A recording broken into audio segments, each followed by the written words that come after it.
Teaching pathway में एक बार फिर हम सभी का स्वागत करते हैं और आशा करते हैं कि आप सभी ठीक होंगे। मैं हूं आपको दोस्त डॉक्टर आलम। देखिए, ग्रीन हाउस इफेक्ट तो आप थ्योरी में तो पढ़ते रहते हैं। आज मैं आपको इस जो ये आपको इमेज दिखाई दे रही है, इससे समझाने की कोशिश करूंगा। ये जो फिगर है लिखा हुआ यहाँ पे, green house effect in keeping the earth warm. अब सिर्फ आपको ये डायग्राम देखना है और यहाँ से समझना है कि ग्रीन हाउस इफेक्ट क्या होता है। सबसे पहली बात है, ये जो ग्रीन हाउस इफेक्ट होता है, ये एक नेचुरल प्रोसेस होती है। ये क्या होती है? एक नेचुरल प्रोसेस होती है। ये पॉइंट आपको पहला पता होना चाहिए। इसमें क्या होता है, इसमें जो हमारी अर्थ के जो एटमॉस्फेयर जो है, हमारा अर्थ है, ये क्या है? ये पूरी एक समझ लो ये अर्थ है।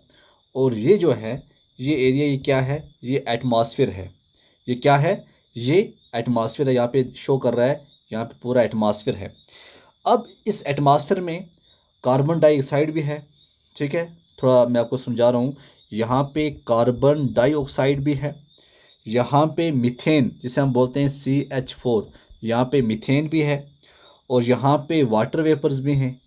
क्या हैं? यहाँ पे वाटर वेपर्स भी आपको देखने को मिलेंगे। अब क्या करता है, ये सूरज की रोशनी जो होती है, ये जो सनलाइट है, सनलाइट को अर्थ तक आने तो देती हैं। ये कार्बन डाइऑक्साइड भी बोलता है आ जाओ, एटमॉस्फेयर में जो है मीथेन है, वाटर वेपर, ये क्या बोलती हैं? बोलते हैं आ जाओ, आप आ जाओ। लेकिन अर्थ से निकलते हुए हीट को रोक लेती हैं। अब यहाँ पे जो हीट जब हो जाएगी, जब ये बाहर जाना चाहेगी, बट ये कार्बन डाइऑक्साइड नहीं जाने देगी, ये मीथेन नहीं जाने देगी, ये वाटर वेपर इसको बाहर नहीं जाने देंगी, रोक लेती हैं। इस वजह से अर्थ का जो टेम्परेचर होता है वो वार्म रहता है, जो हम सब के लिए ज़रूरी है। वरना अर्थ का एवरेज टेम्परेचर बहुत ठंडा होता है, लगभग -18 डिग्री सेल्सियस, और लाइफ पॉसिबल नहीं होती। सोचो कि जब सूरज की लाइट अर्थ पर आती है, ये आप देखो, ये अर्थ पे आ रही है, सूरज की लाइट जो है ये अर्थ पे आ रही है। उसका एक हिस्सा कुछ है ये रिफ्लेक्ट हो रहा है, कुछ हिस्सा रिफ्लेक्ट हो रहा है। तो पर बाकी जो लाइट सरफेस को क्या करती है? गर्म कर देती है। तो अर्थ जो है अपनी गर्म हुई जो हीट होती है, जिसे हम इंफ्रारेड रेडिएशन कहते हैं। क्या बोलते हैं? ये जो इंफ्रारेड रेडिएशंस होती हैं, absorbed by green house gases, तो ये एटमॉस्फेयर को भेजती हैं। समझिए आप, अर्थ जो अपनी गर्म हुई जो हीट होती है, इंफ्रारेड रेडिएशन की फॉर्म में एटमॉस्फेयर को भेजती है। लेकिन ये ग्रीन हाउस गैसेस वो हीट एब्जॉर्ब कर लेती हैं और उसका एक हिस्सा दोबारा अर्थ की तरफ रिफ्लेक्ट कर देती है। इसी प्रोसेस को हम कहते हैं ग्रीन हाउस इफेक्ट। क्या बोलते हैं? ग्रीन हाउस इफेक्ट कहते हैं। यहाँ तक समझ आई आपको? आई होप आपको यहाँ तक समझ आई होगी। मैंने बहुत ही आ, आसानी आसानी लैंग्वेज में आपको मैंने समझा दिया। तो ये बिल्कुल उस ग्रीन हाउस जैसी है, जहाँ आपने देखा होगा आपके यहाँ भी एक ग्रीन हाउस लगाते हैं। ठीक है, ग्रीन हाउस लगा के क्या करते हैं, बाहर से एक पॉलीथीन होता है, अंदर उसमें आप प्लांट्स लगा देते हैं। अब इसमें क्या होता है, जो लाइट है, लाइट तो अंदर आती है, ठीक है, लेकिन हीट बाहर नहीं जा पाती, इसलिए जो अंदर का वहाँ टेम्परेचर होता है वो वार्म रहता है। सेम इसी तरह जो हमारी पृथ्वी है, इसका एटमॉस्फेयर भी अपने अंदर हीट को ट्रैप कर लेता है। पर अगर हम ज़्यादा कार्बन डाइऑक्साइड और दूसरी ग्रीन हाउस गैस एटमॉस्फेयर में बढ़ा दें, तो ये नेचर ग्रीन हाउस इफेक्ट ज़्यादा हो जाता है, जिसे हम इन्हेंस्ड ग्रीन हाउस कहते हैं।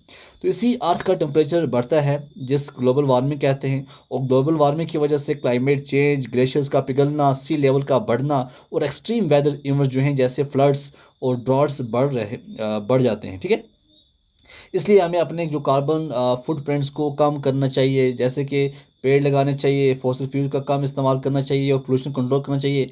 बस बच्चों, ये था ग्रीन हाउस इफेक्ट का सिंपल एक्सप्लेनेशन। तो आई होप आपको समझ आया होगा। अगर आपको ये समझ नहीं आ रहा है, आप जब दोबारा से एक बार लेक्चर देखोगे तो आपको समझ आ जाएगा। मैंने ये पढ़ाया कि ग्रीन हाउस इफेक्ट एक नेचुरल प्रोसेस होती है, जिसमें हमारी अर्थ की जो एटमॉस्फेयर में कुछ गैसेस होती हैं, जैसे मैंने बताया carbon dioxide, methane, water vapours, जो सूरज की रोशनी को अर्थ तक आने देती हैं, लेकिन अर्थ से निकलती हुई हीट को रोक लेती हैं। इस वजह से अर्थ का जो टेम्परेचर है वो वार्म रहता है, जो हम सब के लिए ज़रूरी है, वरना अर्थ का एवरेज टेम्परेचर बहुत ठंडा होता है, लगभग -18 डिग्री सेल्सियस, और लाइफ पॉसिबल नहीं होती। सोचो कि जब सूरज की लाइट अर्थ पर आती है तो उसका एक हिस्सा जो है, मैंने बताया कि वो क्या हो जाता है, रिफ्लेक्ट भी होता है एटमॉस्फेयर से, पर बाकी जो लाइट सरफेस को गर्म कर देती है।